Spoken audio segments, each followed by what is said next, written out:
J. Colchis and gold. Colchis, which is now the country of Georgia, was known for its gold and metalworking in ancient times. Tombs from its early period, some 4,000 years ago, are filled with golden jewelry and other spectacular treasures. However, archaeologists have noticed a gap in the dates of the treasures and found that there is a period of Colchis's history lasting about 700 years when golden relics become scarce. During that period, other precious metals continued to be common, however, and since gold deposits in the region were abundant, it appears that the metal had simply fallen out of favor. One possible explanation for the phenomenon is a shift in Colchis's social organization. During its earliest history, Colchis was a nomadic society, and elites were placed in massive burial mounds after death. In the period when gold becomes rare, however, people were living in villages that were often protected by hilltop fortresses. During this era, graves became less elaborate, suggesting a possible flattening of the society's hierarchy. Archaeologists point to Colchis's temporary abandonment of gold working as an interesting example of the idea that various social factors can have a strong influence on the use of technology. Questions. Number 19. Why do researchers think little gold was found in Colchis's tombs during the 700-year period?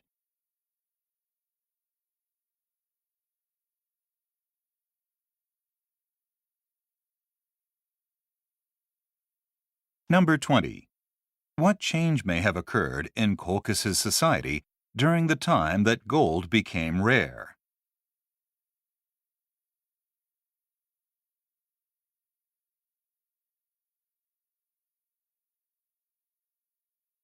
K. Mammoth hunting.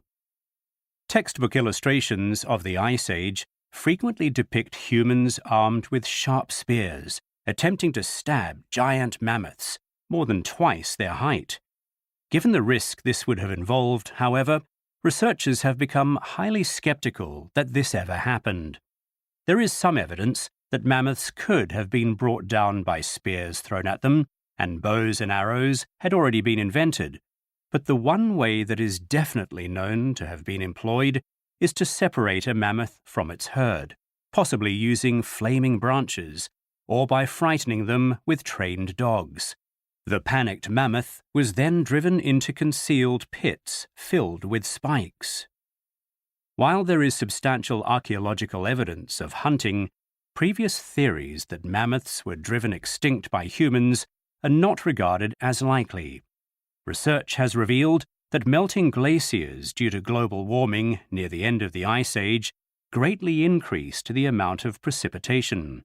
As a result, bodies of water, such as rivers and lakes, expanded, and the abundance of moisture meant that vegetation was suddenly transformed from huge plains of grass to bushes and trees. This did not suit their dietary needs, and the mammoths starved. Questions. Number 21. According to researchers, how are mammoths definitely known to have been hunted?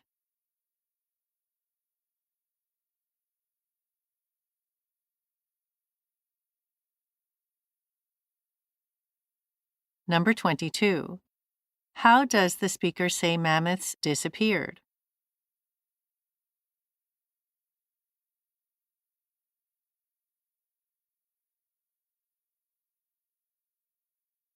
L. Q-ships and U-boats. During World War I, British ships travelling back and forth to North America were threatened by German submarines. Known as U-boats, their mission was to cut off vital supplies needed for the war effort by sinking British supply vessels. U-boats could be nearly impossible to locate and attack, so Britain attempted to lure them into ambushes using what were known as Q-ships. These were military vessels camouflaged as civilian ships. Their weapons were concealed behind removable plates, and the soldiers on board dressed as ordinary sailors. U-boats only had a limited stock of torpedoes that they could use to attack ships from underwater. Therefore, they preferred to save them for use on military vessels. When they sighted civilian targets, they would surface and attempt to sink them with the guns on their decks. If a Q-ship could deceive a U-boat into assuming it was a civilian vessel, though, the U-boat would be an easy target.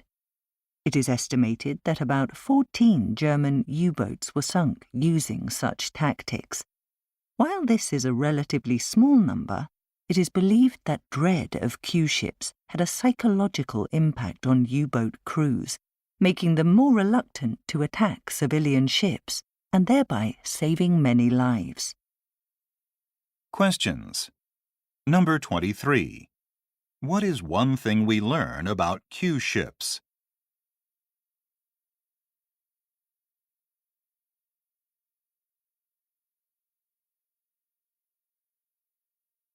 Number 24.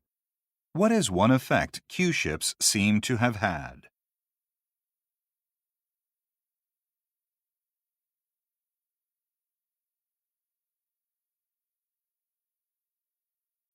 M. The Pentagon Papers. In 1971, the New York Times published a series of articles containing details from secret documents about the Vietnam War. Commonly known as the Pentagon Papers, these documents were leaked to the newspaper by a military analyst named Daniel Ellsberg. They contained evidence that the U.S. government had deceived the general public numerous times regarding the conflict in Vietnam. For instance, they revealed that former President Lyndon Johnson had been making preparations to escalate the war at the same time that he was campaigning on a pledge to do the opposite during a presidential election. The government tried but failed to block the article's publication, and the information they contained helped to fuel dissent against the war. Ellsberg was arrested and tried for handing over the classified documents. However, while the trial was happening, it came to light that the then-president, Richard Nixon, had authorized the burglary of Ellsberg's psychiatrist's office. He had done so in an attempt to uncover confidential information that could be used to discredit Ellsberg, but this backfired. When the lengths that Nixon had gone to in order to silence Ellsberg became public knowledge, the trial was called off and Ellsberg was cleared of all charges. Questions. Number 25. What did the Pentagon Papers reveal about the U.S. government?